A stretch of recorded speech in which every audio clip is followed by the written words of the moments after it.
Του τάπα και έρχεται. Έρχεται, κουμποθείτε, παιδιά. Πάψε εσύ. Του είπες τι συμβαίνει εδώ. Του τάπα. Χάρηκε.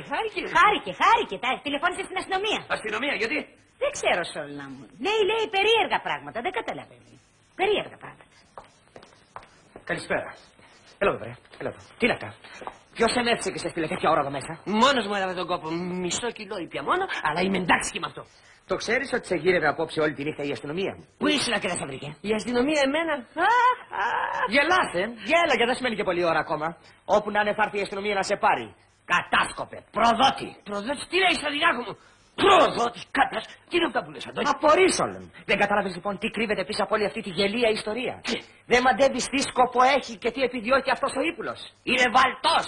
Είναι όργανο εκείνων που δουλεύουν στα σκοτεινά και προσπαθούν με κάθε μέσο, με κάθε ατιμία να συκοφαντήσουν όλους τους τίμιους ανθρώπους που αγωνίζονται για την προστασία της πατρίδος. Για μένα τα λέτε αυτά? Για σένα, μωρέ. Ναι, για σένα. Για σένα. Για σένα που βρήκες στο κόλπο του πορτοφολιού για να τρυπώσεις μέσα στον οργανισμό και να δουλέψεις για τους σκοτεινούς σκοπούς σου. Εγώ. Αυτός. Λίγο καρσάκι, μωρέ, λίγο τόσο μια. Στρατηγέ μου, είμαι σίγουρος ότι το πορτοφόλι σου το έκλεψε ένας ειδικός της πείρας, το έδωσε σε αυτόν και σου το έφερε για να κερδίσει την εμπιστοσύνη σου και να μπει στον οργανισμό. Τι να το πω εγώ, διαμαρτύρομαι. Να διαμαρτυρηθείς.